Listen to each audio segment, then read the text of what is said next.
Estamos iniciando mais um programa Viva a Voz Saúde pela Rádio Nossa Senhora de Copacabana, na cidade queridíssima, maravilhosa do Rio de Janeiro. Hoje está um dia lindo, não tem uma nuvem no céu e a praia lotada, não consegui arrumar vaga para o meu carro, tive que botar aqui no prédio do estúdio, que infelizmente não é uma cortesia, infelizmente, mas eu estou muito feliz hoje porque a gente vai ter oportunidade de discutir um tema aqui, debater um assunto que é um assunto muito importante, que outro dia nós fizemos um programa, o último programa foi sobre a imunização. A imunização é considerada uma das maiores tecnologias a salvar a gente na história da medicina, na história da saúde pública. E inclusive, minha convidada disse que as duas principais tecnologias a salvar a gente, a primeira foi você conseguir fazer a água ser potável, e a segunda foi a vacina, né? E hoje nós vamos falar sobre uma tecnologia, mas uma tecnologia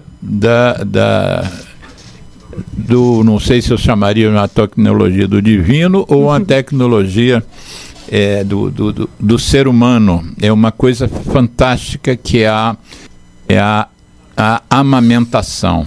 Então, para a gente discutir esse problema, essa questão importantíssima de saúde pública, eu trouxe uma convidada que é especializada no tema, que trabalha e tem paixão pelo tema.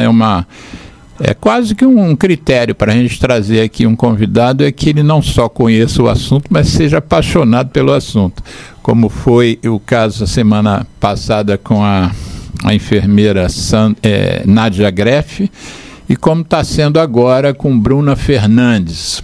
Bruna é enfermeira, graduada em enfermagem pela Escola de Enfermagem Ana Nery, que é da Universidade Federal do Rio de Janeiro. Hoje é mestranda da Fiocruz, no Instituto Fernandes Figueira, que é um instituto especializado em saúde da criança e da mulher também, aqui ali no Morro da Viúva, né, entre Botafogo e Flamengo.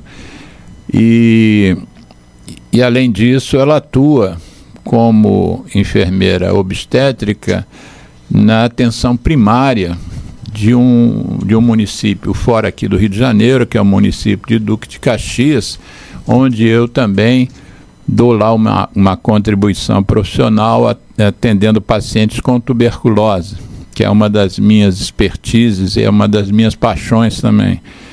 E a Bruna Fernandes, então, vai se apresentar aqui e só completando aqui o motivo do programa estar sendo feito nesse sábado, né? Nessa semana, é porque ontem foi o Dia Mundial da Amamentação, e do dia 1º, hoje é dia 2, do dia 1º ao dia 7 é considerada a Semana Mundial da Amamentação. Então, no mundo inteiro, várias sociedades, a Organização Mundial da Saúde capitaneia, mas várias sociedades médicas e da sociedade civil estão empenhados, e governos também, estão empenhados desde 1992 em enaltecer, em valorizar o tema da amamentação. Como de hábito, Bruna, a gente pede os convidados para se apresentarem, dando um histórico assim. Para mim é sempre interessante saber por que as pessoas escolheram fazer o que fazem, né? Sim. O que fez você lá fazendo o ensino fundamental, ensino médio, e escolhendo uma opção de carreira, fez você escolher a enfermagem? E dentro da enfermagem, por que a enfermagem obstétrica te atraiu? Sim, primeiro, antes de você se apresentar, eu e Geraldo Rodrigues, nosso operador, a gente queria te agradecer, estar aqui num sábado de tarde, em tantos afazeres que você tem, está podendo abrilhantar aqui o nosso programa. Opa, Boa tarde, doutor. Boa tarde a todo mundo que está nos assistindo, nos ouvindo. Eu que agradeço a oportunidade de estar aqui. Então, são dois. Falando de um tema super importante, né, super transformador da vida das mães, das crianças e das famílias, né? Uhum. Então, eu sou enfermeira, formada pelo UFRJ, como o senhor já me apresentou. Por que você quis fazer enfermagem? Porque o curso, assim, o meu tem curso enfermeira na família? Não tem enfermeira, mas assim, a minha família é muito simples, mas eles sempre deram muito valor ao estudo, né? Então, tudo começou com a minha irmã mais velha. Ela conseguiu, foi a primeira a se formar na família na área da saúde. Ela é fisioterapeuta. Então, ela foi uma grande inspiração para mim, para cursar nessa área da saúde. Então, daí eu fiz técnico de enfermagem. Não vou continuar na enfermagem, que eu me apaixonei desde meus 15 anos. Então, quero fazer uma universidade pública, e assim eu consegui cursar a Universidade Federal, a UFRJ. Das melhores do Brasil, logo você escolheu. Sim, né? Escola de Enfermagem na Nery, né? E também a minha outra irmã foi pelo mesmo caminho, a área da saúde, professora de educação física, também cursou o UFRJ. Então, tudo tendeu para ficar na área da saúde. Terminando a universidade, a graduação, eu vi que uma grande paixão era a atenção materno-infantil. Então, logo de cara, eu já quis fazer a especialização em obstetrícia. E você fez também na UFRJ? Na UFRJ também. Eu não gosto muito de sigla, porque quem não é do Rio, às vezes, não conhece, né? É a Universidade Federal do Rio de Janeiro. Isso, Universidade Federal do Rio de Janeiro. Tem que dar o nome aos bois, né? Verdade. Aí, eu me formei nessa especialização em 2013, e assim... Eu trabalhei em algumas maternidades, enfim, mas desde então a atenção básica me pegou, né? Porque eu, muito novinha, aos 23 anos, já comecei a trabalhar na estratégia de saúde da família, que é a minha outra grande paixão, porque a estratégia de saúde da família tem como vocação ali a formação de vínculo, e isso é transformador dentro da comunidade. É a porta de entrada da comunidade. É a porta de entrada, né, do SUS. E há um tempo atrás, a gente falava de atenção básica, né? Mas de básica não tem nada, né? Por isso que hoje em dia a gente usa mais atenção primária. Nós somos a porta de entrada. É muito bom acompanhar as famílias nessa longitudinalidade do cuidado, né? E então, crianças que eu acompanhei desde o pré-natal, hoje em dia eu estou ali cuidando na fase da adolescência. E isso é muito gratificante, é muito bacana. E houve um crescimento da atenção básica, porque da atenção primária, eu me lembro quando eu comecei lá atrás, né? Matusalém se formou, depois veio a minha turma. Mas lá atrás a gente tinha os serviços muito especializados, né? Ninguém cuidava do geral de uma família, por exemplo, né? Vou ser tratado do pai ou da mãe, ou dependendo da especialidade, mas hoje eu vejo atenção primária, hoje não, já tem bastante tempo, e que agregou um negócio que foi o agente comunitário de saúde também, né? Que é uma ponte, né? Eu falo normalmente os agentes são da comunidade. São os nossos olhos. São os nossos olhos de quem está ali na atenção primária, exatamente. Sim. O trabalho dos agentes comunitários é incrível. É muito importante a gente dar a devida valorização a eles. Eu quero fazer um programa aqui. Aliás, você podia até ver lá para mim se dentro do teu estratégia da saúde da família sua, que você atua, se não tem um agente comunitário, ou dois. Eu quero muito fazer um programa aqui com um agente para ouvi-los. Eu nunca entrevistei um agente comunitário. Dou um valor a eles extraordinário. Extraordinário. Eles têm uma experiência enorme. Agora também eu estou como preceptora, que eles estão fazendo um curso técnico de agente comunitário, com eu entro na prática com eles do ensino. Você é a pessoa indicada para me indicar. Duas pessoas. Com certeza, eu pego ali dentro da minha turma. De repente, em setembro, a gente faz um programa aqui sobre isso. Vai ser super enriquecedor as pessoas conhecerem, de fato, o trabalho do agente comunitário de saúde. Ainda é um requisito que sejam moradores da comunidade, não? Sim. Precisa ser morador da comunidade. É imprescindível, porque ele precisa entender a dinâmica daquele território. Então, ele precisa estar realmente inserido, morador dali. Às vezes o território, a gente quando fala em território, são áreas, né, dentro de comunidade, porque às vezes na mesma comunidade tem mais de um território, vamos dizer assim, né? Com certeza, às vezes. E às vezes tem territórios com algum nível de violência, por exemplo. Muito, muito. Só o morador ali sabe como lidar com aquela situação. Exatamente, os territórios são dinâmicos. Né? Eu posso dizer assim, que eu estou na mesma comunidade há 16 anos. Então eu vi aquela comunidade se transformar ao longo do tempo, principalmente em relação à violência urbana. Né? Que antes nós conseguíamos fazer as nossas visitas domiciliares sem nenhum empecilho. Infelizmente, hoje em dia, nós temos as barreiras. Né? Então, o agente comunitário, ele está ali inserido, ele sabe como manejar essas dificuldades. Eu vou perguntar isso a eles, mas já que a gente tocou no assunto, eles são respeitados? Eles são... mesmo o pessoal do movimento entende a importância deles, ou ele passa a ser visto como um estranho, um cara que está mais do lado do alemão, vamos dizer assim? Não, eu posso dizer que eles são respeitados, sim, mas essa questão do curso técnico do agente comunitário que está acontecendo agora pela Universidade Federal do Rio Grande do Sul... Do Rio Grande do Sul? Isso, ele impacta muito a parte do profissionalismo deles e da forma que a comunidade enxerga esses agentes comunitários de saúde, empodera eles atrás de informação. Eu sempre falo para eles que eles precisam de um letramento em relação às diversas situações de saúde, e isso está acontecendo no momento, e isso vai com certeza melhorar o olhar da comunidade em relação a agentes comunitários. Mas eles são sim muito respeitados. A maioria dos agentes comunitários são de décadas. Décadas. Dentro da minha turma, por exemplo, eu tenho 21 agentes comunitários. E tem agentes ali... da turma que está se capacitando. Da turma que eu estou acompanhando como preceptora. Tem agentes comunitários com 24 anos de atuação, você imagina, né? A bagagem que tem esse profissional. Por que essas pessoas com essa experiência estão fazendo um curso de capacitação? Não é uma capacitação, é um curso técnico mesmo, que foi uma mudança na legislação que está... houve uma mudança. Houve uma mudança que se viu a necessidade dessa captação, porque vai se incluir alguns procedimentos que eles antes não faziam. Por exemplo? Pressão arterial, glicemia. Verificar a pressão. Isso, é uma forma de realmente enxergar esses agentes comunitários como profissionais de saúde.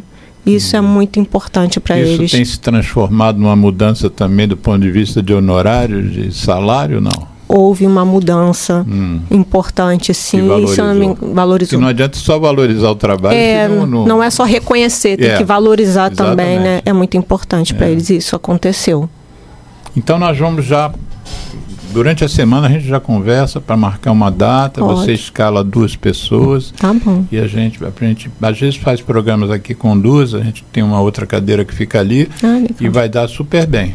Vai ser muito bom. Uma experiência bem bacana. Agora vamos para o que nos trouxe aqui hoje, que na abertura eu mencionei, que é a Semana Mundial da Amamentação. Eu fiz deixa eu procurar aqui no meu celular, eu fiz um textinho para apresentar o programa no YouTube, né, e divulgar para nossas redes, para a sua também. E aí eu fiz um levantamento muito rápido e que eu vou comentar aqui, que foi o dia 1º de agosto, então, é o Dia Mundial da Amamentação, e que essa data foi criada em 1992, então nós já vamos para 30 anos. Nós já passamos de 30 anos, 33 anos, né? Havia uma aliança chamada Aliança Mundial de Ação Pró-Amamentação, que é a World Alliance for Breastfeeding Action, que a sigla em inglês é WABA, com a finalidade de promover o aleitamento materno e a criação de bancos de leite. E aí, o tema da Semana Mundial, agora de 2025, que é do dia 1º, que foi ontem, até o dia 7, invista na amamentação, invista no futuro. Começos saudáveis, futuros promissores. Então, esse é o título que mundialmente, globalmente, está todo mundo divulgando, fazendo um movimento nesse sentido. Para nós que, vamos dizer que somos leigos na matéria, fala um pouquinho desse título, o que esse título está significando? Invista na amamentação, invista no futuro. Começos saudáveis, futuros promissores. Então, enxuga isso para a gente. Esse título é maravilhoso em relação ao que a amamentação proporciona, principalmente a longo prazo, né? Porque o próprio componente do leite materno é muito complexo, né? Tem mais de 200 fatores dentro do leite materno. 200 fatores? Sim. E dentro desses fatores, existem alguns que vão impactar a vida dessa pessoa durante toda a vida dela. Durante toda a vida. Então, eu acredito que o tema está focando nesse... Quando fala né, no futuro, começos saudáveis, futuros promissores. Né? Eu acredito que a gente vai discutir bastante sobre isso aí, mas é muito desse impacto que causa, né? E assim, para a gente contextualizar a amamentação, por que a gente fala tanto de amamentação, né? E por que a gente deve realmente falar muito de amamentação? Pelo impacto que ela causa, principalmente na mortalidade infantil, né? Então, se a gente, te interrompendo, eu sempre peço ao convidado ou à convidada que dê o título do programa. Então, eu pedi a você para dar o título, e você deu o título como Amamentação, Benefícios e Desafios. Sim. Então vamos dividir o programa em 2 blocos, vamos. Né? E vamos falar primeiro dos benefícios. Sim. Que é que você já estava começando a... Quais são, então, no grosso, bem devagar, que o programa tem bastante tempo. Vamos esgotar a questão dos benefícios, porque às vezes alguém pode ter dúvida, né? Será que vale a pena? Será que é tão importante assim? Sim. Você já deu uma abertura, né? 200 fatores positivos e que uma repercussão até, às vezes, o cara morrer com 80 anos e ainda está se beneficiando daquilo que acontece. Mas quais são os benefícios? Falando devagar, sem pressa. Assim, será que a gente consegue contextualizar através de alguns dados primeiro? Sim, para as pessoas entenderem você achar melhor. O panorama, né, da situação. O impacto primordial na mortalidade infantil.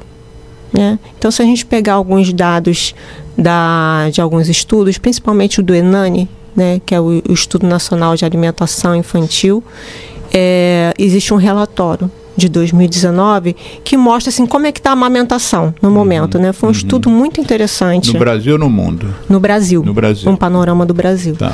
Então, esse estudo foi feito se examinando, né, se entrevistando algumas famílias, coletando exames, casa a casa. Foi muito interessante. E ele vai continuar. Ainda tem um andamento de 2024, mas esse de 2019 está feito, esse relatório. Esse estudo que você está se referindo foi feito em 2019? Isso. Deve ter levado um tempo, né? Isso. Eles coletaram e mostraram os relatórios. Um dos relatórios fala só sobre aleitamento materno. Então, é muito interessante. Aí nesse estudo, assim, começando, o que o Ministério da Saúde preconiza como o ideal do aleitamento materno? É o aleitamento materno exclusivo do nascimento aos 6 meses de vida. Né? Então, do nascimento até os 6 meses de vida, seria só o leite materno mesmo. Sem água, sem chá, sem suco, sem nada. Esse é o ideal. Né? E depois disso, o aleitamento materno seria complementado através da alimentação, né? E de 2 anos para mais. Então, isso é o que o Ministério da Saúde preconiza. 6 meses. Então, esse relatório mostrou que nós estamos aquém do que é necessário, do que seria, né, o ideal. Então, a nossa frequência de amamentação está até mais ou menos 3 meses. 3 meses? 3 meses. De aleitamento exclusivo. Metade. Né? O aleitamento materno, ele está em 45%. Aleitamento materno exclusivo está em 45%, aproximadamente. A meta mundial, de acordo com a Organização Mundial de Saúde, para 2030, seria 70%. Então, a gente já vê como que a gente tem que trabalhar muito ainda. Peraí, uma coisa é o período de tempo, a outra é a meta. A meta, mas a meta, quando você fala em 3 meses, significa que nós estamos 50% abaixo do que é preconizado. Exatamente. Mas quando você fala, por exemplo, em 46%, você está se referindo a quê? Ao aleitamento materno exclusivo até os 6 meses. Então, quem não faz isso está fazendo o quê? Está complementando. Está complementando, joga de cara. Já de cara já está complementando. E outros dados importantes também, como, por exemplo, nós estamos, a nossa rede de bancos de leite do Brasil é a maior e mais complexa do mundo. Inclusive, nós ajudamos a implementação de bancos de leite pelo mundo inteiro. E quem não é da área, por exemplo, nunca engravidou, enfim, está ouvindo o tema pela primeira vez. Sim. O que vocês denominam como bancos de leite? Banco de leite é uma unidade que geralmente fica dentro de hospitais e maternidades, que eles fazem o processamento do leite doado e oferece para bebês prematuros, principalmente, né, em UTIs. Então, é muito importante que esse estoque de leite esteja bom para que esses bebês sejam alimentados. Eles necessitam desse leite doado. Vamos dar um passo atrás. Vamos lá. Eu disse que a amamentação é uma coisa, é como se fosse uma tecnologia da natureza que transforma a mulher, né? Uma mulher que está mulher vigindo normalmente não tem leite, né? Aí durante a gestação há um processo aí que deve levar meses. Sim. E dentro desse processo, entre outras coisas, começa o leite a ser produzido, né? Como uma coisa meio mágica, né? É uma questão que deve envolver hormônios, deve envolver uma série de coisas. Cascata hormonal. E de repente aquela mulher, num determinado momento correto, adequado, começa a produzir o leite. Sim. Há, então, o risco de, quando um parto se dá antes do tempo, desse processo não ter tido o tempo suficiente. Por isso que essas crianças precisam de leite doado. Esse é um dos motivos? Esse é um dos motivos, sim. E geralmente as crianças que nascem prematuras, elas têm deficiência de sucção. Então, se ela não consegue sugar, essa mãe não consegue produzir o leite, porque é totalmente dependente uma coisa da outra, sucção e produção de leite.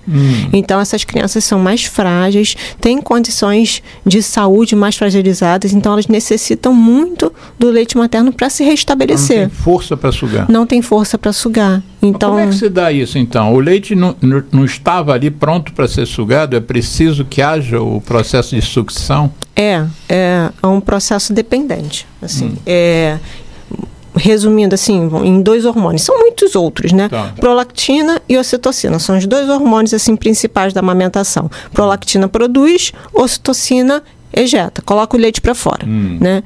Se a mulher produz, mas se não tem o bebê para sugar, né? Não produz ocitocina. Porque não produz ocitocina suficiente, esse leite não consegue sair da forma que deveria e o ciclo não se renova. Né? Então, há um problema aí da produção de leite. Mas, assim, em geral, a mãe que tem um bebê prematuro, ela já é incentivada, encorajada a doar o leite. E esse leite dela, muitas vezes, vai para o seu próprio bebê. Todo esse processo é feito pelo banco de leite humano. E como é que ela produz se ela não tem o bebê sugador ali? Como é que ela vai doar esse leite? Como é que esse leite vai sair dela? É porque é uma máquina que suga? Através da ordenha. Isso. A ordenha pode ser feita de forma manual ou através de bombas mesmo. Bombas manuais ou bombas elétricas. Tá. Então, tudo isso é manejado no banco de leite humano. E aí o cérebro entende aquilo como preciso como produzir. Se fosse um bebê, então a ocitocina aumenta. Isso aí. Então, o ciclo hormonal, ele permanece. Então, esse bebê consegue se restabelecer, ter alta, e essa mãe consegue voltar a amamentar quando leva o seu bebê para casa. Entendeu?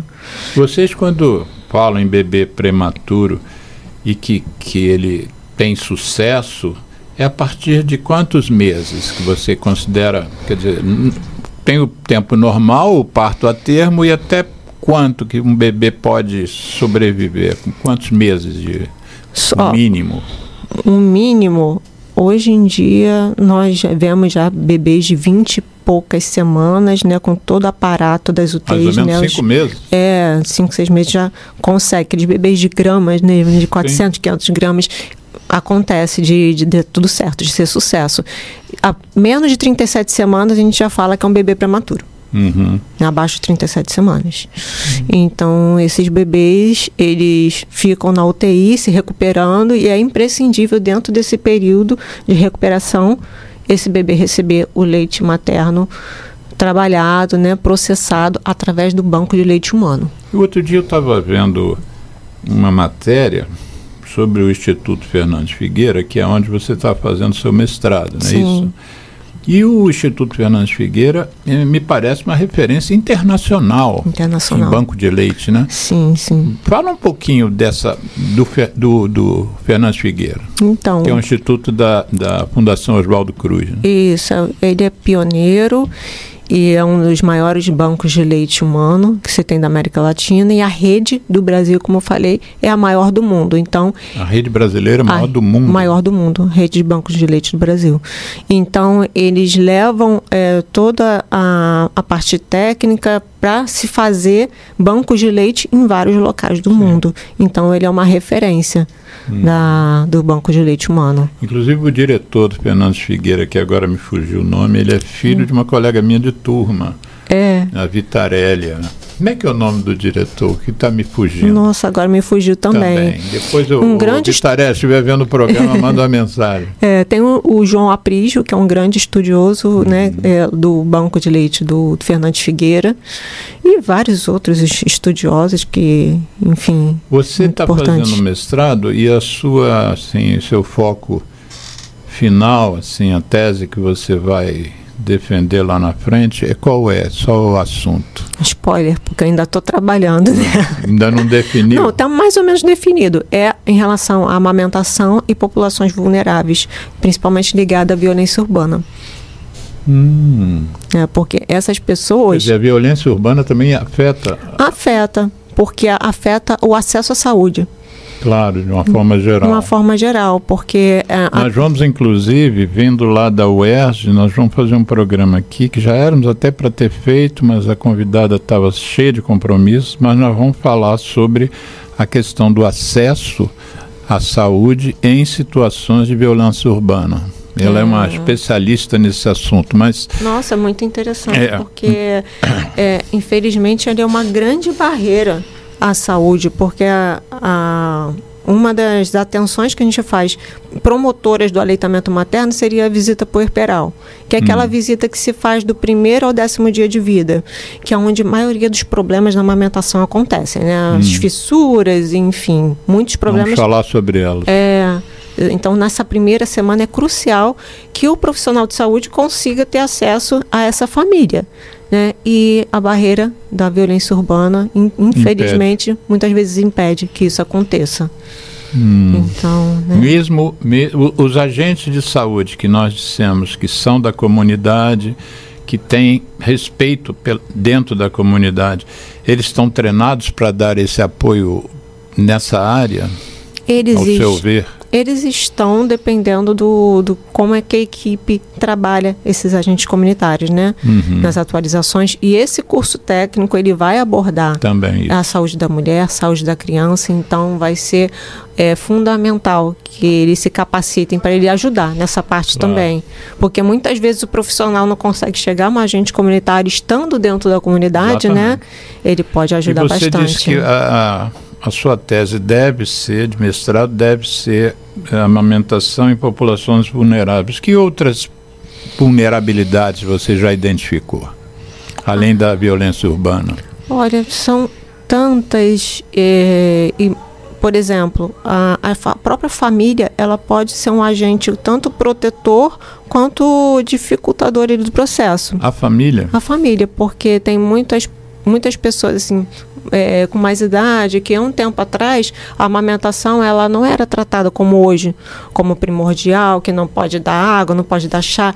E as pessoas mais antigas tinham o costume, né, de dar o chazinho, né, de dar o suquinho de laranja-lima, enfim. Então eles não entendem que não pode dar nada, não, é só leite materno até os 6 meses. Porque se tomar o suco vai ter menos fome para tomar o leite. Né? Exatamente.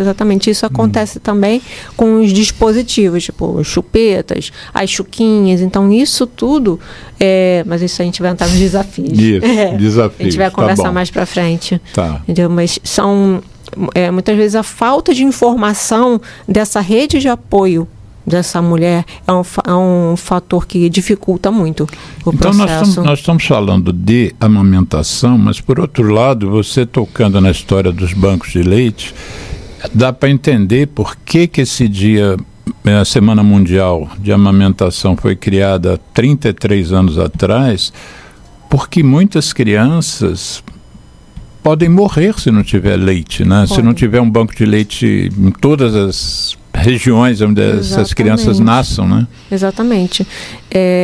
O aleitamento materno, de acordo com os dados mundiais, ele poderia diminuir a mortalidade infantil em 13%. 13%? 13%. Isoladamente, o aleitamento materno. Isso, em números, assim, para as pessoas entenderem, seria mais ou menos 820 mil vidas de até 5 anos de vida que seriam poupadas através do aleitamento materno. Então, é imprescindível. Você está falando isso globalmente? Globalmente, isso. São números quase 1 milhão de vidas. Que a gente poderia salvar através do aleitamento materno, né? Então, por isso que a gente você não está falando só em bebê prematuro? Não, geral. Geral. A gente protege a vida desses bebês através do aleitamento materno, porque os componentes deles são protetores.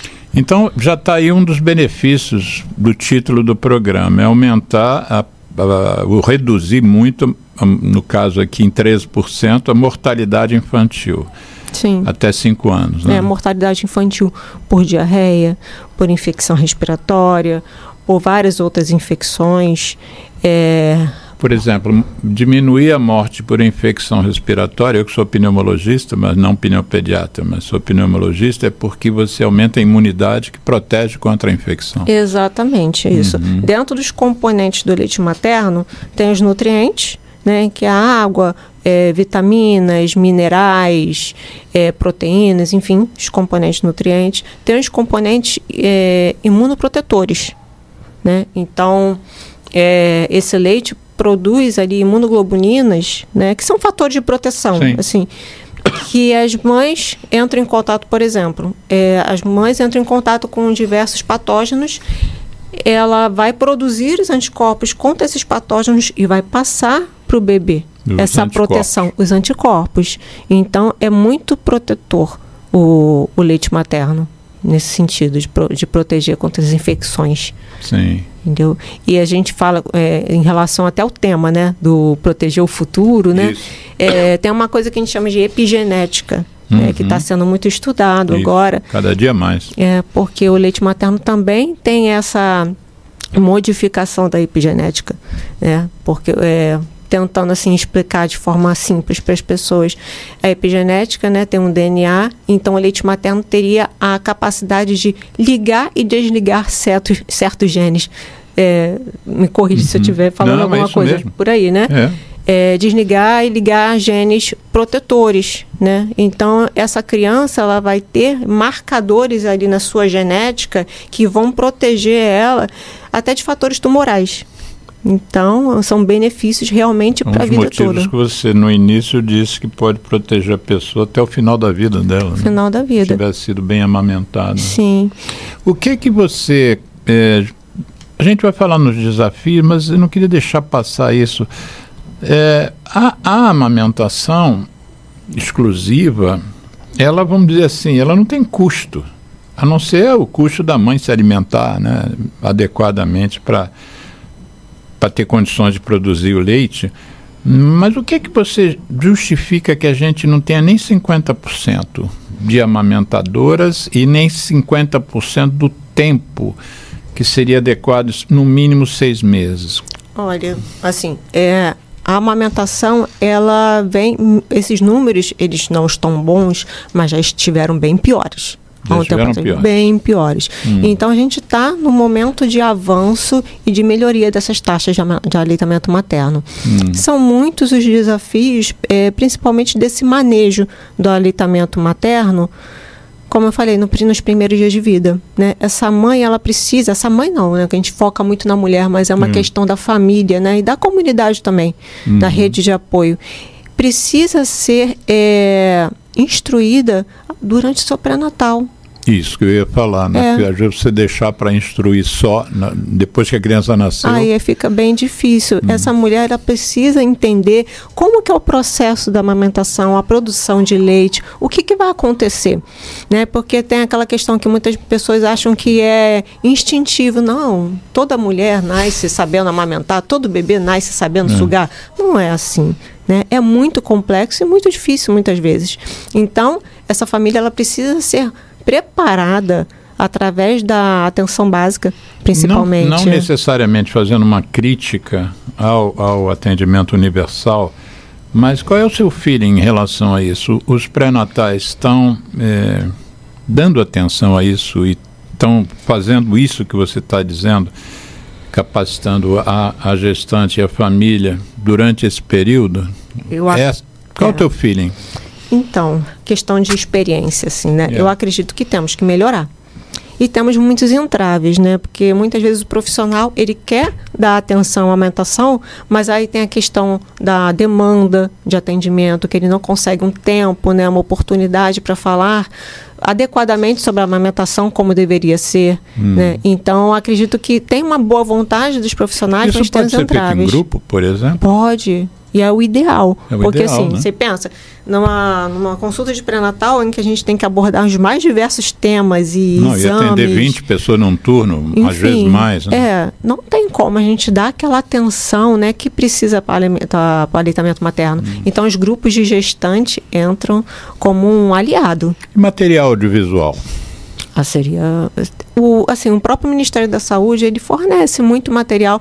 Eu digo assim, um vídeo mesmo, de mostrando tudo que tem que ser feito. Eu acredito assim, que a atenção primária, ela precisa ser fortalecida. Tem tecnologia já para isso, para propiciar esses momentos para a comunidade e para os profissionais de saúde terem isso. Até a estrutura mesmo das unidades de saúde, terem um espaço para uma reunião, né, para passar um vídeo. Realmente fortalecer a atenção básica para a gente propiciar esse porque cuidado. A questão do custo-benefício, né? Se você reúne ali 20 gestantes e fica 1 hora com elas, e num espaço em que você pode projetar imagens, pode projetar vídeos, você pode ouvir as dúvidas e devolver, e umas vezes já teve mais de um filho, já está na segunda gestação, troca de experiência, como a gente faz no tabagismo, por exemplo, né? Às vezes a opinião e a fala de uma pessoa que já venceu o tabagismo, às vezes ele é mais impactante que a minha fala de um profissional de saúde, né? Aquela troca de experiência. É uma troca muito interessante. Muito, muito. Então, acho que propiciar esses momentos, principalmente nos grupos de gestante, fortaleceria as nossas ações. Então vamos voltar. Eu que tirei você do seu raciocínio, vamos voltar para os benefícios. Sim. E a gente deixa realmente os desafios para o segundo bloco. Eu vou tentar me policiar. Eu fiz um curso na Bélgica de 5 anos de como interromper o entrevistado sempre mas que possível. É ótimo, porque a gente vai incrementar. Mas vamos lá. Você já disse que o leite materno salva vidas. No caso aqui, o estudo mostra em 13% da mortalidade reduzida.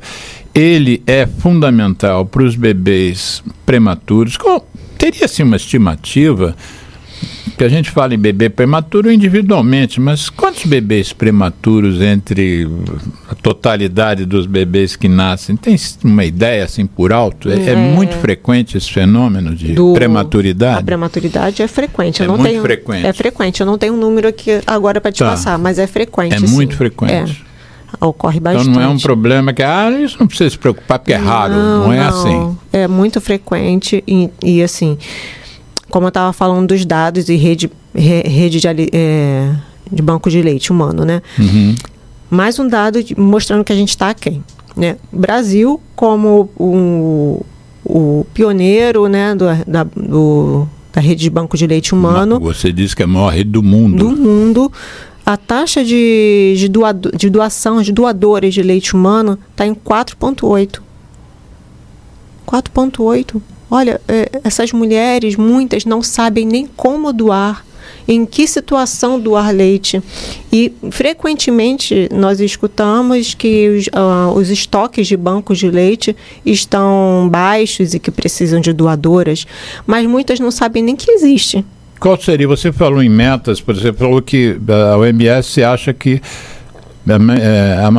aleitamento exclusivo, só o leite materno, deveriam ser 6 meses. Isso. Qual seria essa taxa de doadoras para manter um banco de leite equilibrado? Você falou que estamos em 4%. 4%. Aí essa taxa eu vou ficar te devendo. Temos que aumentar isso muito. Nós temos que aumentar. Você pensa 4,8% no Brasil, né, que tem esse fortalecimento da rede de banco de leite, né, mundialmente conhecida. Ou seja, são de cada 100 mulheres que estejam naquele momento lactando, né, produzindo leite, sim, só menos de 5 doam.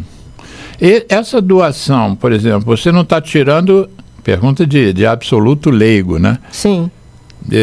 Eu também não tenho que fazer, eu não tento, eu não sei, né? Claro. Você não está tirando o leite do seu filho para doar. O leite sempre sobra. Toda que esteja lactando, sim, sempre tem leite sobrando. Nem sempre, nem sempre, mas na grande maioria isso acontece, principalmente naquele início da amamentação, né, que é aquela fase da amamentação que a mãe produz mais do que ela precisa para o bebê. Então, vai sobrar e vai causar problemas. Muitas vezes... Para a mãe. Para a mãe. Muitas vezes esse excesso de leite, que ela não sabe o que fazer com aquele excesso de leite, vai fazer com que o bebê tenha uma pega errada, porque aquela mama muito túrgida, muito cheia, vai dificultar. Como se fosse uma bexiga, né? Uma bola de encher cheia. Aí o bebê vai ter dificuldade de pegar naquela mama, não vai mamar direito, vai fazer um acúmulo de leite que pode propiciar uma mastite, por exemplo. Que é uma inflamação da mama. Isso, muito, muito séria. Então, por que ela não doou aquele leite? Talvez ela não nunca sabe. Vi nenhuma campanha nesse sentido. Talvez porque eu não seja da área, mas se é uma coisa tão gritante assim, que há uma deficiência, eu não me lembro de ter visto nenhuma campanha para as mães que estejam nessa fase doarem leite. Você acha que existe campanha assim? Olha, pode até ter existido, mas tem que se divulgar mais, com certeza. Eu nunca soube disso, assim, eu nunca me ative nesse detalhe de que as mães... poderiam e até deveriam doar parte do leite para em benefício próprio, sim, sem pensar em benefício coletivo. Pensando, né? Até no nosso município lá. Pensando no próprio bebê, que vai ter mais facilidade se a mama, como você descreveu aqui, sim, tiver menos túrgida. E quanto mais você retira, ela também vai produzir mais, então... Aquele tal fenômeno hormonal. Sim, né? Então vai ser bom para todo mundo. Bom para todo mundo. Em geral, toda maternidade tem um banco de leite. Em geral, não são todas, mas a maioria tem. E esses bancos de leite, eles são bem articulados de pegar... ir até a casa da mãe e retirar esse leite, né? Pegar o potinho, tem toda uma explicação para essa mãe colher de forma adequada. Eles vão até a casa, levam esse leite até o banco de leite. Então, eles facilitam o processo. Que a gente fala muito, a gente que ouve notícia, vamos dizer, em jornal de TV, a gente já ouve falar muito em doação de sangue. Hoje em dia também muito em doação de órgãos. Sim. Aí quando tem lá um helicóptero que pousa no meio da Avenida Brasil, aquilo vira manchete de todos os veículos de comunicação. Mas é raro a gente ouvir falar alguma coisa em doação de sangue, e doação de leite materno, que, pelo que você diz, é aquele tipo da situação de saúde pública que ela é só benéfica. Né? Com certeza. É só benéfica, porque não existe nem aquela... Há pessoas que infelizmente ainda dizem, não vou mutilar o meu ente querido que faleceu, então não quero doar órgãos. Sim. O que é eu diria uma bobagem, uma insensibilidade, mas a gente tem que respeitar, né? Sim. No caso aqui, todos estão se beneficiando. Todos. Né? Todos. Ela vai aumentar a produção de leite, doando para os bebês prematuros que tanto precisam, então é só benefício. Né? Então merece uma melhor divulgação, com certeza. Dentro da sua tese de mestrado, só para a gente fechar ela, você falou que a amamentação em populações vulneráveis, aí você citou a violência urbana, que torna aquela população mais vulnerável, com mais dificuldade de acesso à saúde, e a questão, por exemplo, de algumas doenças que as pessoas às vezes são orientadas, como o HIV, por exemplo, né? Que existe uma limitação, né? Existe, Isso seria também, essa mãe precisa ser orientada no sentido que ela, infelizmente, não vai poder amamentar. Isso. Como é que você trabalha isso, a cabeça dessa mãe? Porque nem sempre elas sabem disso, às vezes sonharam em amamentar. Como é que vocês fazem? Enfim, existem realmente situações de contraindicação permanente, né, como é o caso do HIV. Existem até alguns protocolos, mas isso não chegou no Brasil ainda.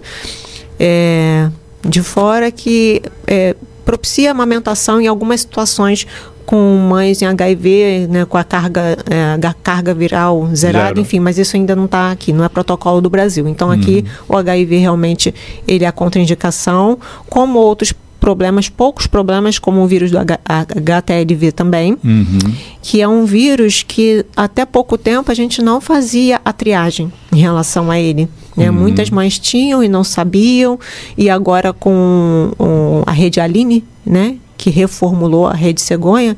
O que é a Rede Aline? Rede Aline é a rede de atenção à mulher e à criança. Né? Muitas pessoas já ouviram falar da Rede Cegonha, mais conhecida. Mas a Rede Aline, ela veio depois infelizmente, do falecimento da Aline Pimentel, em 2002, então isso virou uma questão mundial. Desculpe a ignorância, quem foi a Aline Pimentel? A Aline Pimentel foi uma mãe que perdeu o seu bebê e morreu aos 6 meses de gravidez, aproximadamente em 2002. Então, essa mulher, ela faleceu, isso está documentado por negligência. Negligência? Isso foi para o mundo. Na época, ela era brasileira e isso foi para o mundo? Isso é Rio de Janeiro. Rio de Janeiro. Então, ela ficou numa peregrinação por atendimento, passou mal, foi em maternidades, enfim. O acesso à saúde dela foi negligenciado e a família correu atrás, através de ONGs, e isso chegou em cunho mundial e o Brasil foi condenado. Condenado por conta desse caso. Aí, depois disso, dessa condenação, houve uma indenização e foi solicitado que o Brasil incrementasse as políticas públicas em relação ao atendimento. Isso não tem tanto tempo. Você falou em 2000 e... Em 2002 foi o falecimento, mas foi mais recente, se eu não me engano, em 2023, se não me falha a memória, que realmente isso está começando a ser implementado. E qual era a diferença da Rede Cegonha para essa, em termos de alcance? A diferença realmente é uma atenção maior em relação à mortalidade materna e principalmente em mães negras. Tem esse viés? Tem esse viés. É muito importante, porque a Aline era negra. Era negra. Então, aí falando do HTLV, foi um dos exames que foram acrescentados através da Rede Aline. Entendi. Entendeu? Se lembra outra situação em que, além de HIV, o HTLV, você contraindicaria? Tem o caso do herpes ativo, né? Se a mãe tiver com lesões ativas de herpes, ela não vai poder amamentar. Se tiver com abscesso por conta da mastite, abscesso na mama, né, que faz aquela lesão, né, que aí tem que drenar, pus, bactéria. Isso. Aí no momento que ela ainda tá, aí vai amamentar na outra mama que tá sadia.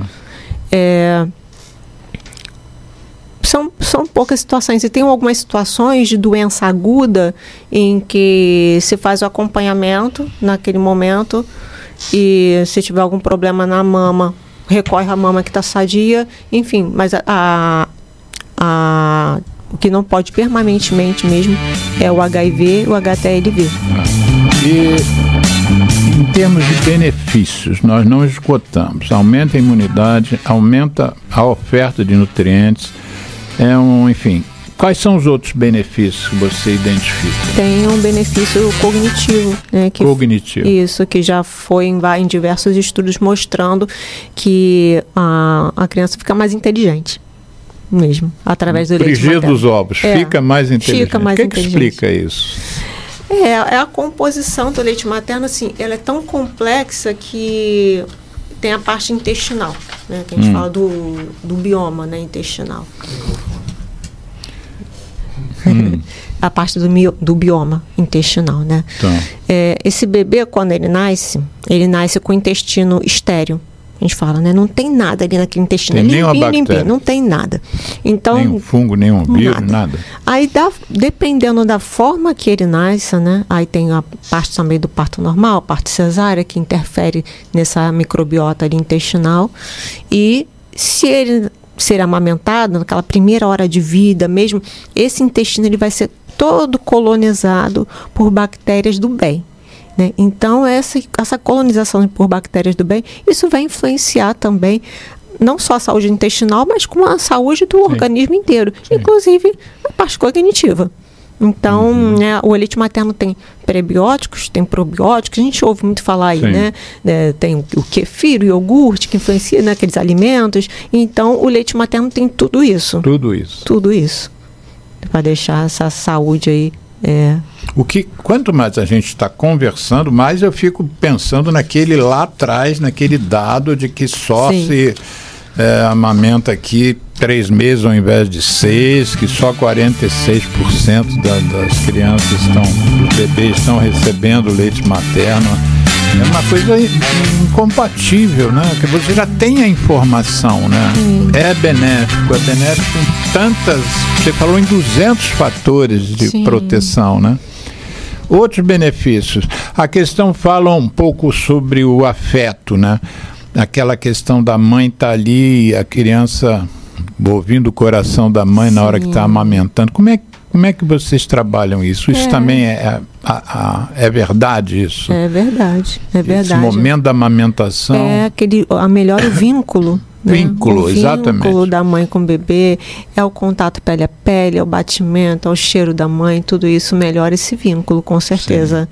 Né, não só do bebê com a mãe, mas da mãe com o bebê também. Sim, né? Com certeza.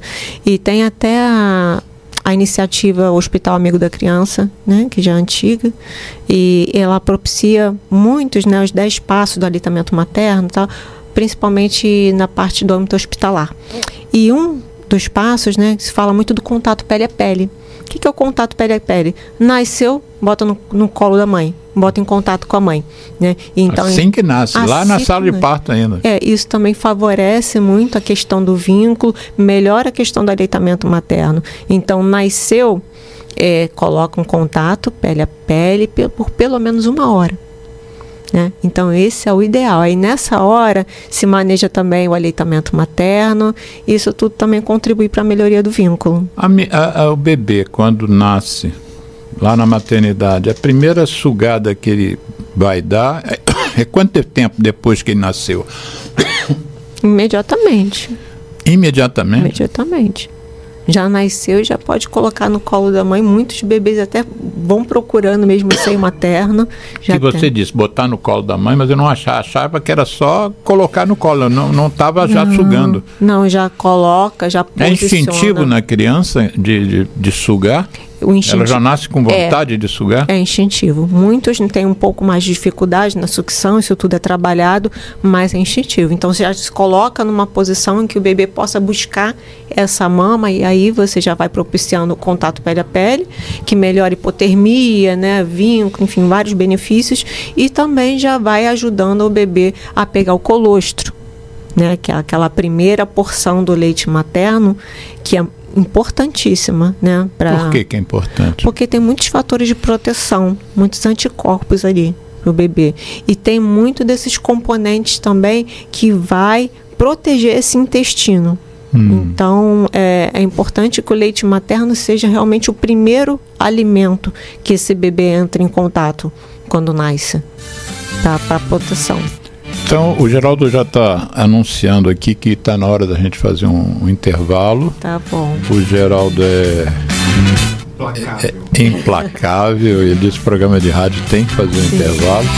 No intervalo a gente coloca uma música que fala mal do cigarro, da nossa ONG. E daqui a pouco a gente volta então. Tá bom. Geraldo, ZY1 201, Associação Comunitária Nossa Senhora de Copacabana, 98,7 FM, a onda que chega ao seu coração. Rua Hilário de Gouveia, número 36, 9º andar, Copacabana, Rio de Janeiro.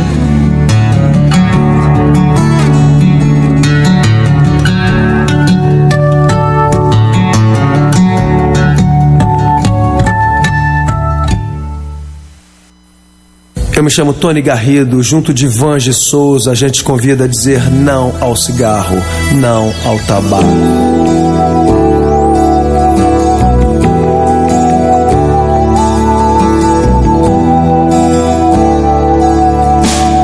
Em meio ao caos da fumaça de tantos carros e chaminés, somado ao ar já pesado, cigarros, charutos e narguilés. É feito estufa, é feito por cada um mais um contra, já são dois a favor do ar mais saudável. Apague o cigarro, acenda o amor. Eu trago a música, Soa bem ao meu e ao seu ouvido. eu trago a música, É o que temos sempre oferecido. eu trago a música, Respiramos melhor o planeta e nós. eu trago a música. Mundo sem tabaco, levante a sua voz.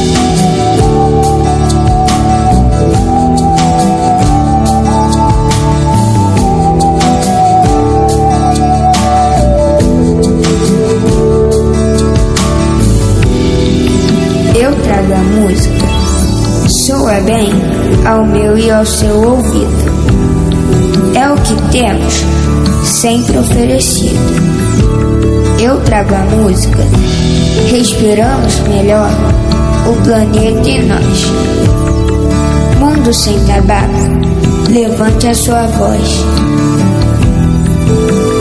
É feito estufa, é feito por cada um mais um contra, já são dois a favor. A favor do ar mais saudável, apague o cigarro, acenda o amor. Eu trago a música, Soa bem ao meu, ao seu ouvido.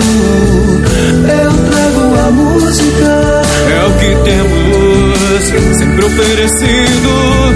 eu trago a música, Respiramos melhor o planeta e nós. Eu trago a música, mundo sem tabaco, levante sua voz.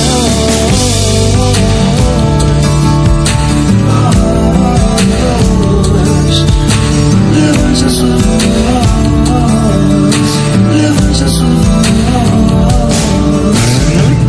Eu trago a música, respiramos melhor o planeta e nós. eu trago a música, Mundo sem tabaco, levante a sua voz. Eu me chamo Vange Souza, junto de Tony Garrido, a gente te convidou a dizer não ao cigarro, não ao tabaco.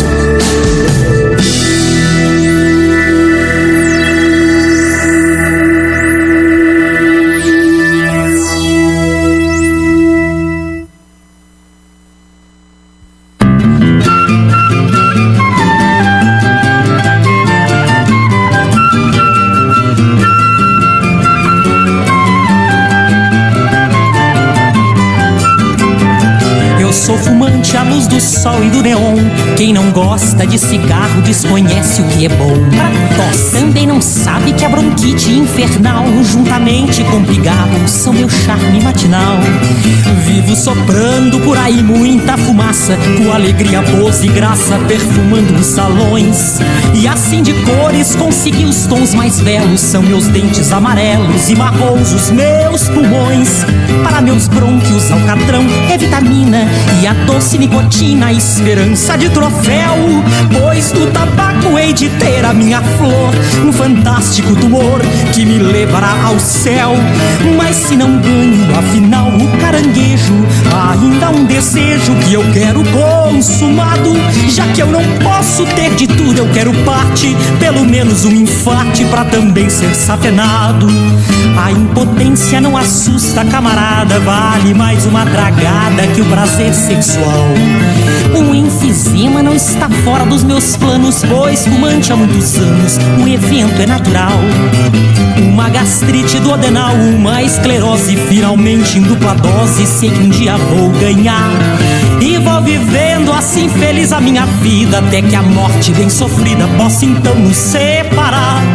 Para meus brônquios alcatrão é vitamina e a doce nicotina, esperança de troféu. Pois do tabaco hei de ter a minha flor, um fantástico tumor que me levará ao céu. Mas se não ganho, afinal, o caranguejo, ainda há um desejo que eu quero consumado. Já que eu não posso ter de tudo, eu quero parte, pelo menos um infarte pra também ser safenado. A impotência não assusta, camarada, vale mais uma tragada que o prazer sexual. Um enfisema não está fora dos meus planos, pois fumante há muitos anos, o evento é natural. Uma gastrite duodenal, uma esclerose, finalmente em dupla dose, sei que um dia vou ganhar. E vou vivendo assim feliz a minha vida, até que a morte bem sofrida possa então nos separar.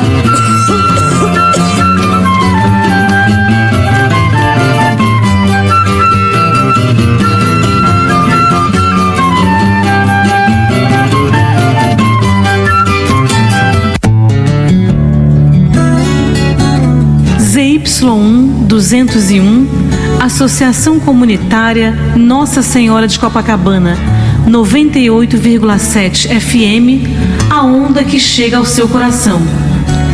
Rua Hilário de Gouveia, número 36, nono andar, Copacabana, Rio de Janeiro. Estamos reiniciando o programa Viva a Voz Saúde, hoje sábado 2 de agosto de 2025. O tema é super importante, que é a importância da amamentação como proteção dos bebês, não só no momento do nascimento, mas com efeitos, inclusive, como comentado aqui no primeiro bloco, até o fim da vida das pessoas. Nós estávamos conversando, o título do programa foi sobre amamentação, benefícios e desafios, né? No primeiro bloco nós falamos muito sobre os benefícios, não esgotamos, claro, porque não há tempo para a gente esgotar tema nenhum aqui, imagina os benefícios da amamentação. Mas a gente vai na reedição do programa colocar uns links aqui no nosso canal no YouTube. Quem tiver interesse em se aprofundar no assunto, por favor, já inclusive peço encarecidamente a quem está acompanhando o programa, quem vai acompanhar depois, na verdade, que divulguem o programa. Quanto mais informação as pessoas recebem, maiores são as condições delas tomarem decisões melhores para si próprias, para suas famílias e para suas comunidades. Em relação, a nossa convidada é Bruna Fernandes.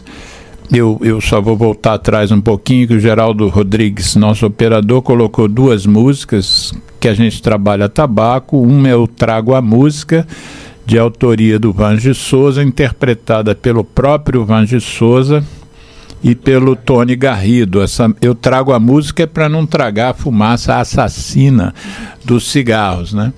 E a outra música foi Fumante, de um juiz classista, é amigo meu que já faleceu, e ele escreveu uma música que é uma brincadeira sobre as doenças que o cigarro provoca, né? O título da música, então, é Fumante. Então, em relação, Bruna, aos desafios que nós temos, um deles é fazer com que a 95% das pessoas consiga fazer aleitamento materno exclusivo por 6 meses, como é o preconizado pela OMS, e não os 3 meses que você trouxe aqui como um dado. Quer dizer, a gente está temporalmente, essa amamentação está sendo feita em 50% do tempo que deveria. Exatamente. Exclusivo, né, que a gente está querendo dizer. E a outra coisa é que mais mulheres sejam doadoras, como um benefício para elas próprias, para os bebês e para outros bebês.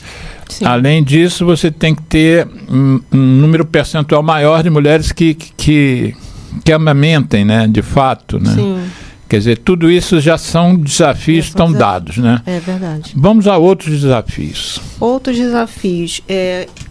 Durante o pré-natal, até no aconselhamento como consultora de amamentação também, eu falo muito do enxoval do bem.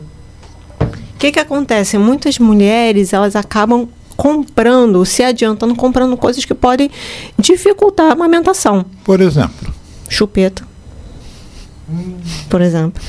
E chuquinhas. E vários outros. Chuquinha, para quem não sabe, é aquela mamadeirinha pequena. Uma madeira pequenininha, né? Que é para dar água, para dar o chazinho, né? Então, são algumas coisas que podem dificultar muito a amamentação, né? Voltando nos benefícios, né? Que aí dá para fazer um link em relação a isso.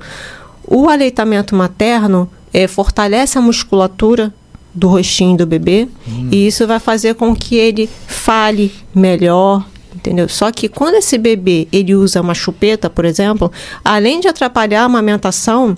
Por que atrapalha a amamentação? Atrapalha porque o bebê, quando ele nasce, ele tem uma necessidade de sugar.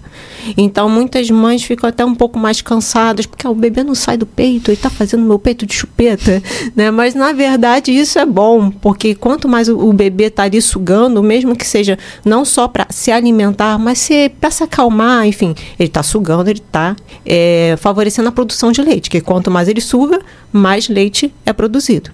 Quando você bota a chupeta, você interrompe isso. O bebê, ele não vai ficar sugando no peito. Ele não vai ficar ali juntinho, né, o tempo todo sugando. Ele vai ficar sugando aquela chupeta. Então, vai deixar de estimular essa mama a produzir o leite materno.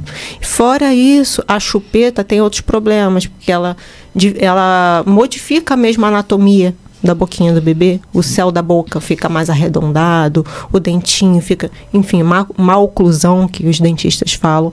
Então, a chupeta realmente é um desafio. Desafio que deveria ser riscado, então, do mapa. Sim, sim. Não tem benefício a chupeta?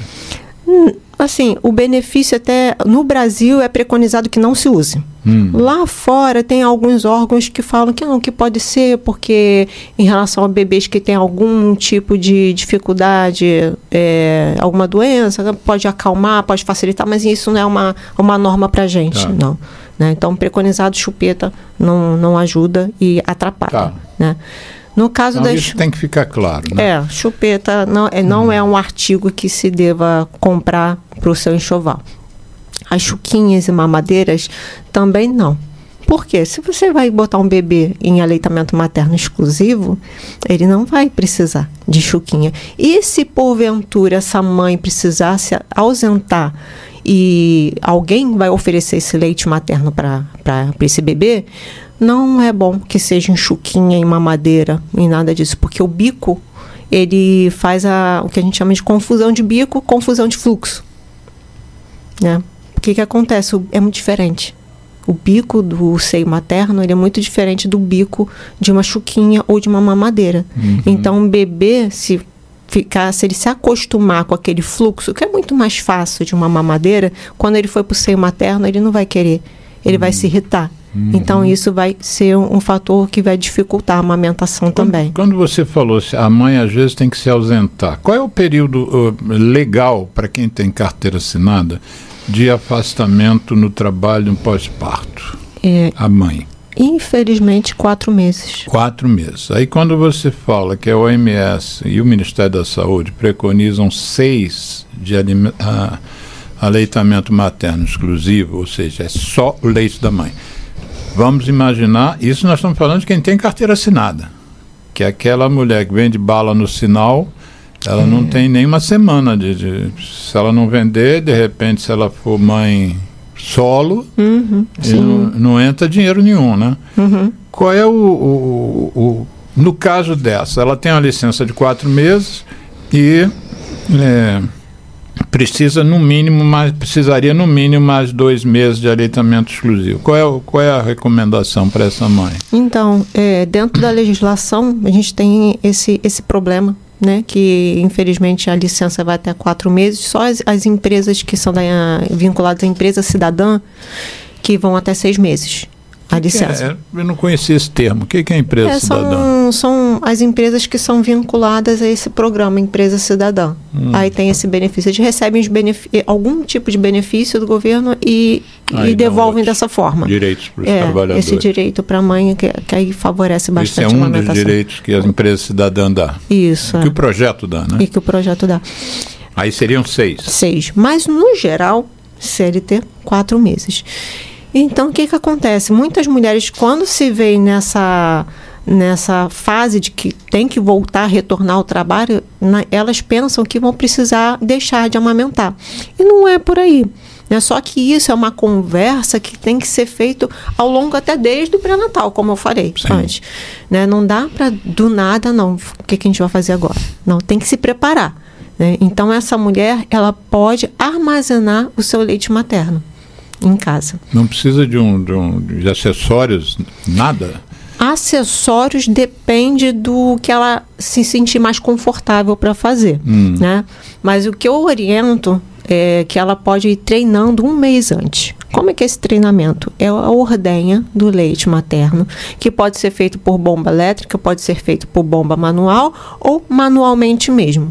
Então, ela vai retirar esse excesso de leite, mas antes tem que tomar os cuidados, tem que lavar bem as mãos, tem que descartar o primeiro jato de leite, enfim, e guardar armazenado da forma adequada também. Como é que é a forma adequada? A forma adequada, eu trouxe uns apetrechos aqui e vou mostrar. Ó. Pode pegar. Esse aqui é um potinho. Como é que é o pote da forma correta? Olha para aquela câmera de lá. Isso, é o potinho, que é um potinho ideal para se armazenar o leite materno. Ele é um pote de vidro com tampa de plástico.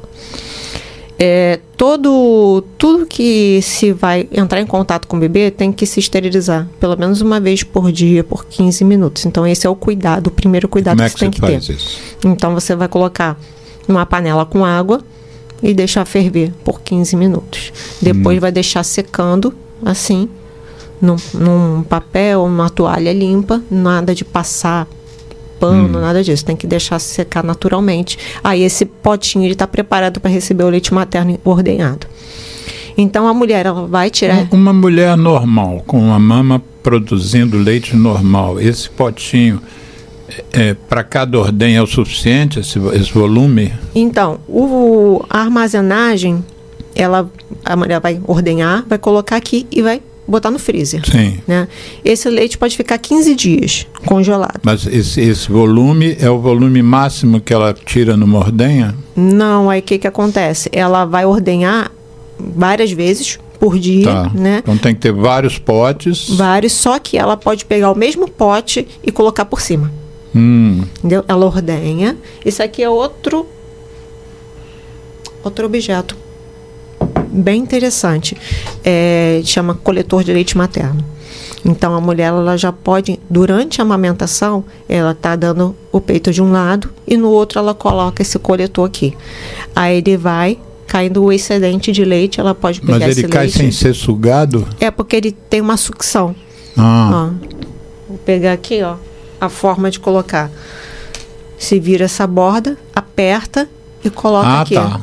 Aí ele promove uma sucção. E se adapta.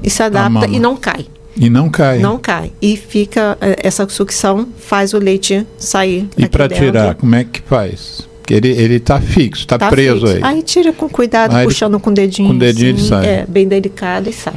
Aí a mulher pode pegar esse leite que está aqui, pega o potinho que está lá no freezer já com leite que ela está coletando e coloca por cima. Tá. Só que é importante ela etiquetar esse potinho com a data da primeira coleta, para não passar dos 15 dias.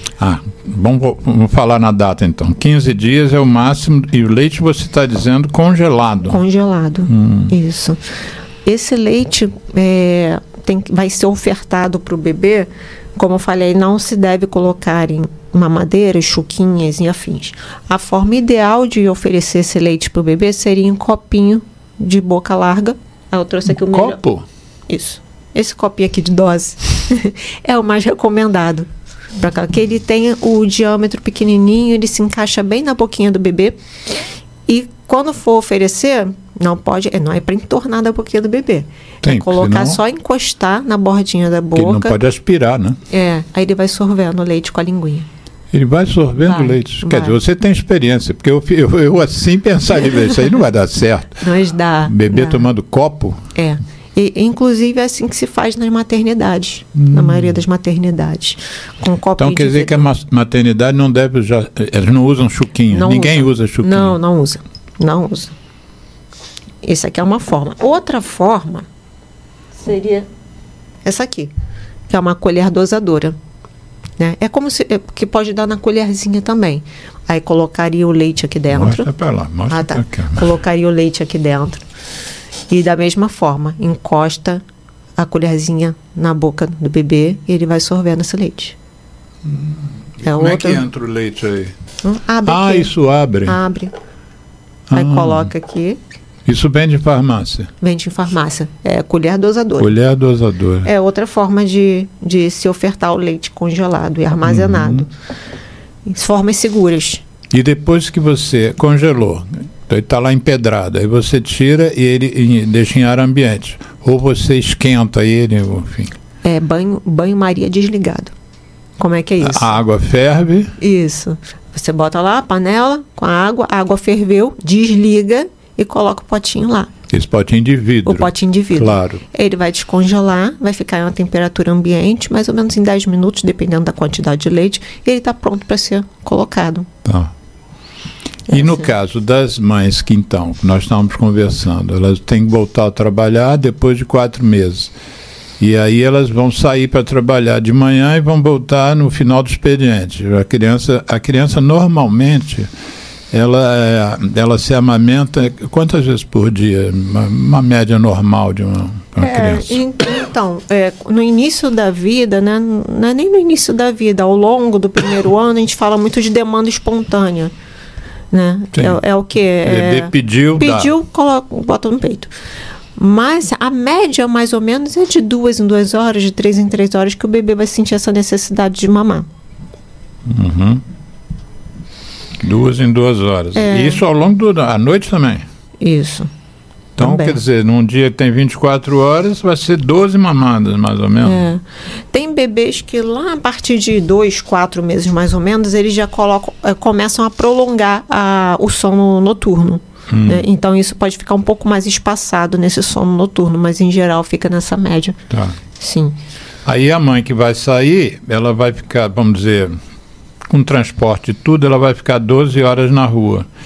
Então, durante essas 12 horas, alguém que estiver cuidando desse bebê vai ter que fazer Tem que fazer esse manejo. Então, por isso, ela tem que... esse cuidador e a mãe tem que treinar. Tem que treinar. Claro. Né? Pelo menos 1 mês antes, já começa a armazenar, o cuidador vai manejar tudo isso aqui para ver o que dá certo. E, a partir de 15 dias antes do retorno ao trabalho, ela já começa a ordenhar esse leite e estocar. É importante ela ter esse estoque. Assim a gente consegue fazer a manutenção do aleitamento materno durante o trabalho. Ela consegue ordenhar para estoque, fora o que ela vai dar para o bebê, quantos vidrinhos desses por dia? Depende muito da produção dela. É importante ela cuidar da alimentação, beber bastante água, ter um período de descanso para ela manter uma boa produção de leite. E a retirada do leite é sempre depois que o bebê mama. Você não vai tirar o leite antes do bebê pegar no peito, né? Após a mamada ou durante, através disso aqui, né? Tá mamando em um já pega do outro, aí vai começar a armazenar dessa forma. Quais são os desafios para essas mulheres que, como eu disse aqui, não têm carteira assinada e vão ter que trabalhar, são mães solo, e desde logo 1 mês de criança nascida? Como é que você trabalha isso? Ela vai ficar na rua, na loja, sei lá onde, mas onde se puder levar a criança, leva, né? O que eu converso muito com as mães durante o pré-natal é que elas se preocupam muito em relação a muitas coisas, né? Por exemplo, enxoval e tal. Mas uma das preocupações mais importantes seria quem vai te ajudar. Como que você vai se organizar? Como que é o seu estilo de vida? Você vai trabalhar quando? Vai pensando tudo isso durante o teu pré-natal. Organiza a tua rede de apoio. Se não for prematuro, você tem 9 meses para pensar, né? Então é muito importante se organizar essa rede de apoio para ver quem vai ficar com a criança. Ela precisa se preparar nesse sentido. Entendeu? Ver quem vai apoiar, quem vai fazer a comida, quem vai limpar a casa, quem vai ficar com a criança. Então, tudo isso precisa ser organizado. Eu fiz minha especialização na França. Numa época que era uma França de direita, não é uma França de esquerda, não. A França que o presidente era o Giscard d'Estaing, de um partido de direita. Porque às vezes a gente diz que a esquerda tem mais preocupação com o social, né? As mães, quando pariam, e a gente do governo, funcionário público, lavar a roupa e passar a roupa na mãe. Sério? Nesse nível. É um negócio, não é... Interessante. Poderia se estender isso, né? Exatamente. Porque a gente sabe que há mães que não tem como. Como é que ela não está ali, acabou de parir, não tem como fazer comida para si mesma. Esse é o maior desafio. É o maior desafio. Porque as mães, a questão, né? Acham que é instintivo, que tem como, mas não dá. Se a mãe quer estabelecer realmente uma amamentação exclusiva, ela tem que ficar toda para o bebê. Então, como que ela vai dar conta da casa? Enfim, ela precisa de uma boa rede de apoio para que realmente tudo dê certo. Falando em rede de apoio, eu sou homem. Como é que, na sua experiência, você vê o homem brasileiro nesse momento? Ele é participativo, ele delega, ele some, não some de se separar da mãe, mas ele não participa. O que você tem visto? Olha, em relação à experiência profissional, eu vejo que melhorou um pouco. Pouca coisa, tem que melhorar bastante. E nisso, até as políticas públicas mesmo ajudaram em relação até ao pré-natal do marido, pré-natal do homem, né? Que é inserido agora, está na caderneta de gestante. Tem pré-natal do homem. Pré-natal do homem. Isso ajuda para trazer esse homem, né? Para junto da mulher nesse momento, para ele acompanhar né, desse processo.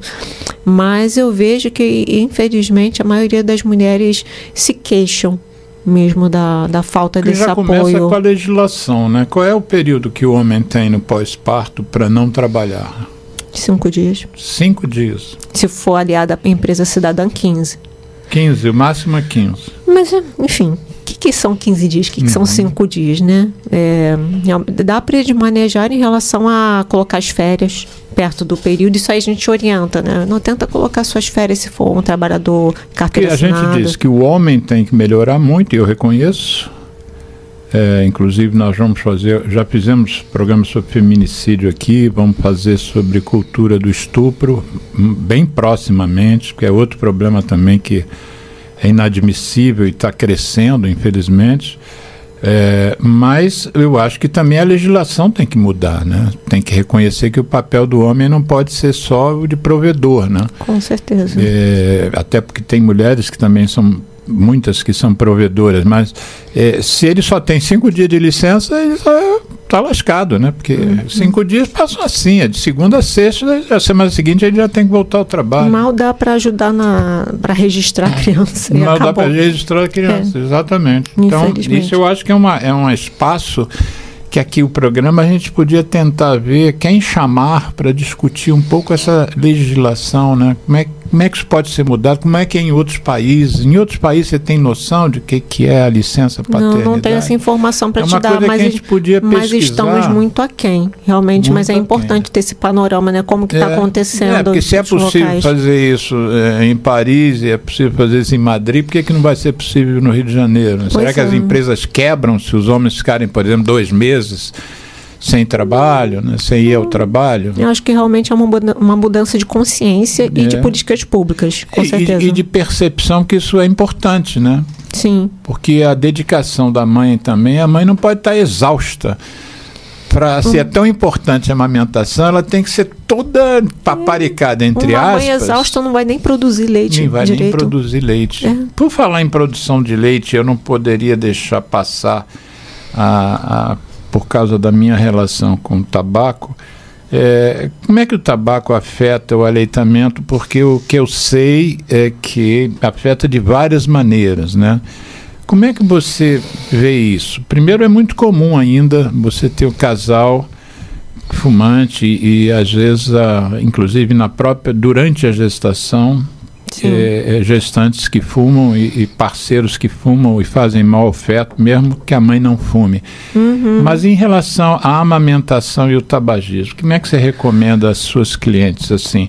Elas são recomendadas a não fumarem na gestação, mas eu conheço muitas que assim que parem, saiu da maternidade, já voltam a fumar. É verdade. Como é que você trabalha isso? Então, em geral, a gente aproveita o momento da gestação para incentivar essas mulheres a pararem de fumar. E muitas realmente têm esse desejo porque pensam na saúde do filho, né?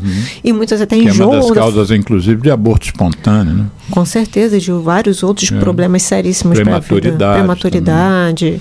Mas já nasceu. Nasceu. Aí o que acontece? Essa mulher, a gente vai incentivar ela a continuar a amamentação, mas tem alguns problemas, né? Esse leite materno vindo de uma mulher tabagista, ele tem algumas diferenciações, né?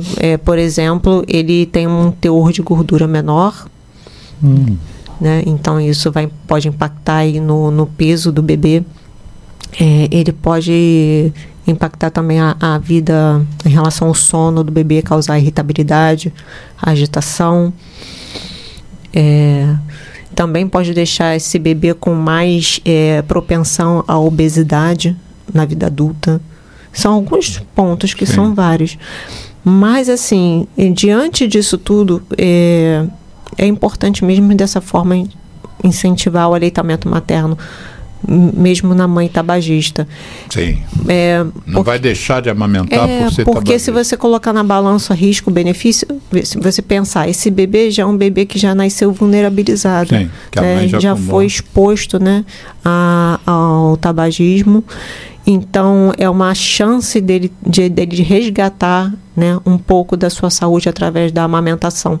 A orientação que a gente dá é que essa mãe fique pelo menos 2 horas sem amamentar depois do último cigarro, porque a meia-vida do cigarro no leite materno ela é relativamente curta, em torno de 1h30, 2 horas. Então, ela poderia voltar a amamentar depois desse tempo do último cigarro. E, obviamente, em um ambiente que esteja bem longe do bebê, né? Com certeza, né? Senão é exposto 2 vezes. Pelo leite e pelo ar. Isso, pois é. Então a gente toma alguns cuidados como esse, mas com certeza tem alguma alteração, sim. Mas ainda assim se incentiva. Outros desafios? Outros desafios da amamentação. Indústria, né? Nós temos no Brasil a norma brasileira de comercialização, né, dos alimentos infantis, que ele tem algumas diretrizes da proteção dessa amamentação, né, que a gente vê até nos rótulos, né, dos leites, né, leite de vaca, enfim. Mas infelizmente tem até um estudo da Fiocruz de 2022 que fala sobre essa questão dos profissionais de saúde serem incentivados de alguma forma a propagar o leite. A gente nem fala mais de substituto, né? Nos últimos estudos a gente tem esse cuidado de falar que é fórmula infantil comercial, FIC. Não é substituto. Não é leite. Por que substitui leite materno, né? Não tem substituto. Mas infelizmente isso é um grande desafio, né, da indústria, né, dessa parte da divulgação indevida, que se tem que ter um cuidado, né, em relação à Você falou que preconizado pelo OMS são 6 meses de aleitamento materno exclusivo. Mas a amamentação você pode dar por 2 anos ou mais, né? Isso. Quando você deixa de ser exclusivo, aquelas mães que pelo menos chegaram aos 6 meses, o que é introduzido em seguida, junto com o leite materno? Isso. Aí se faz a introdução alimentar saudável, né? Então, essa mãe, ela vai continuar ofertando leite materno em livre demanda, né? Não é para não marcar hora, né? É o mesmo esquema, até porque até o primeiro ano de vida, o principal alimento desse bebê continua sendo leite. Se o bebê quisesse só ficar no leite e a mãe tivesse produção suficiente, poderia também? Não, porque ele tem já uma necessidade de um aporte nutricional de outros alimentos, mas ele é o principal. Né? Então, a partir dos 6 meses, se começa a introdução alimentar. A introdução alimentar é através de alimentos de verdade, né? Então, comida de verdade. Comida de verdade, chama, né? Porque tem uma cultura, né, de um tempo atrás, de que se dava muita papinha, mingau. Nutri-Baby, me lembro de um que era assim. Tem assim. Potinho. E isso aí já caiu, que realmente só não causa nenhum benefício. Preparar em casa, uma papinha em casa. Comida de verdade. Então você vai preparar um pratinho de comida, um mini pratinho de comida para o almoço, para o jantar. Tem que ter todos os grupos alimentares, né? Cereais, proteínas, carboidratos. Tem nutrição na equipe de vocês que faz esse aconselhamento? Nutricionista, que eu digo? Nutricionista nós temos na parte central da atenção básica, né? Que a gente chama de EMULT, que é uma equipe de especialistas que dão um suporte. Mas aconselhamento da nutrição, vocês mesmos. Isso, nós fazemos. Até tem dentro da carteira de vacinação da criança, está muito bem explicado ali, fala a listagem dos alimentos que pode dar para a criança. Aquele guia prático da alimentação brasileira, aquilo tem lá a nutrição do bebê também? Sim. Começa lá com o bebê? Começa lá. E dentro da caderneta da criança é como se fosse um resumo desse guia. Então, para os pais pegarem e lerem essa parte, vai ser muito bom, que é um guia mesmo para essa introdução alimentar, que é basicamente isso. Tem que oferecer fruta, tem que oferecer um pratinho completo, água e leite materno. Comidinha, sal a partir de 1 ano, açúcar a partir de 2 anos. Açúcar só a partir de 2 anos. Comidinha não pode ser passada no liquidificador, nada disso. Tem que ser amassadinha para manter as fibras.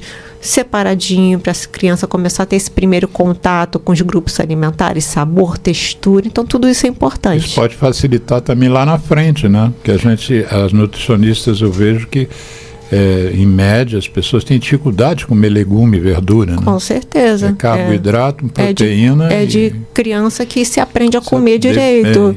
Né? Já de bebê. De bebê. Nem de criança. Bebê já precisa. Já começa. Tá. Se alguém quiser conversar com você para tirar dúvidas, porque além das coisas que você faz, você também é uma consultora para amamentação, né? Sim. E eu imagino quanta de informação uma gestante, sobretudo de primeira vez, deve ter de dúvidas, né? Que canais você disponibiliza para as pessoas te contactarem? O que eu posso oferecer aqui? Porque quando eu reeditar o programa, eu vou botar um textinho, uma legenda, né? O que você disponibilizaria para as pessoas? Seria o meu canal no YouTube. Pode ser. Que é o enfermeira Bruna Fernandes. Lá já tem alguns vídeos falando sobre alimentação, amamentação, cuidados com o bebê, cuidados na gestação. Enfermeira Bruna Fernandes. Tudo junto, isso. É só entrar no canal do YouTube e botar isso naquela lunetazinha, aquela lupa. Isso. Vai cair no canal. Isso. E outro é o meu Instagram. Que é o Bruna FERJ. Bruna Ferge. Bruna FE de Fernandes e o RJ de Rio de Janeiro. Isso. Eu achei que era o Bruna e o Fer era de Fernando. Eu fiquei, o que é esse J? Não, é de RJ. RJ, isso. Bruna Fer. Você sabe que tem uma conselheira de amamentação em Minas? Porque eu fui pesquisar o seu canal e tinha lá no Instagram, tinha lá Bruna Fernandes. Sério? Mesmo nome? Meu Deus. Ela aí, eu tive que entrar, porque a foto era muito pequena, para eu saber se era você ou não. Ela é loura, mas depois você bota no Insta. É muito Bruna nome. Fernandes mesmo, é conselheira de amamentação. Coincidência, né? Mas o meu é enfermeira Bruna Fernandes, colocando assim, acha certinho. Sim, mas o Bruna Ferge também vai cair em você. Sim, não e se botar também enfermeira Bruna Fernandes no Instagram, assim que eu botei acha. no card da chamada do nosso programa. Isso, Botei, também quando acha. você bota isso, cai no seu canal. É. E ali, então, você responde, gente, pode aproveitar. Se ela deu, pode contactar, essa pode perguntar. orientação, ela responde as perguntas. E é o que você diz, já tem coisa lá pronta, né? Tem sim. Eu não entrei, eu não tive tempo de entrar no seu canal. Fala um pouquinho do seu canal no YouTube. Tem vídeos lá sobre amamentação? Tem muitos vídeos, desde de cuidados maternos, cuidados infantis, amamentação, nutrição, sono infantil. Dá pra gente falar um minuto. Você falou em mastite, cuidados com o bico do peito da mãe. Quais são os cuidados? Sim. Há um tempo atrás, a gente falava sobre preparação da mama antes de dar à luz. Hoje em dia não se faz mais isso, né? Falava até de passar bucha, passar toalha, pegar sol. Não precisa mais fazer isso. O cuidado é, principalmente em relação ao posicionamento e pega do bebê nesse seio, né? Porque se pegar errado, vai fissurar, vai machucar e não vai produzir leite direito. Porque inconscientemente, se dói, o teu cérebro já diminui. Isso, e a sucção vai ser ineficiente. Se pegar, deixa eu pegar aqui o meu seio que eu trouxe aqui. Se o bebê pegar só nesse biquinho, aqui, vai rachar, vai machucar e não vai fazer a sucção nessa parte aqui que é a auréola. Que tem várias estruturas aqui super importantes para fazer esse esvaziamento da mama e para a mama, para o corpo entender que tem que produzir mais. Então, uma cascata tem que... Então, você diz que a principal coisa é a pegada. Se pegar errado, tem um risco maior de machucar. De machucar, que mais de fissurar. Que tem que preparar esse peito aí? Tem alguma coisa? Preparação... Algum creme, alguma coisa, né? Se preparação use, não. Fundamental é informação. Tá. Né? Mas fora isso, não é aconselhado o uso de pomadas e nada disso. Se por acaso machucar, tem que procurar o profissional de saúde para manejar isso, porque é um dos grandes problemas de desmame, porque essa mulher fica com uma dor intensa e ela é desestimulada a continuar a amamentação. Então, no seu canal deve ter vídeos mostrando qual é a posição correta dessa pegada, né? Tem sim. Tem toda a posição. E a mulher, ela tem que, quando tem alta da maternidade, sair com isso tudo muito bem alinhadinho, para não ir para casa com dúvidas. Sim. Ela tem que sair sabendo colocar o bebê na posição. Se você tiver os links, eu vou editar o programa. O YouTube só deixa eu reeditar, baixar amanhã. Sim. Mais ou menos 24 horas. Então amanhã de tarde, ou então segunda. Eu devo reeditar. Se você tiver alguns links que você acha legal para acrescentar algo que nós conversamos aqui, porque na edição do programa eu boto lá o link e a pessoa, enquanto você está falando, já tem acesso ao vídeo que daria essa informação, seja do seu canal, seja de outro, que bom. Você achar importante que as pessoas, porque eu acho que a gente está no momento da inteligência artificial, a gente está na explosão da comunicação e da produção de imagens, está aí à nossa disposição, né? É inadmissível que você não tenha bons panfletos, né? Que você a pessoa saiu da maternidade, já sai com um panfletinho, não tem isso, um caderno de... Algumas maternidades até têm, algumas, mas não é uma regra.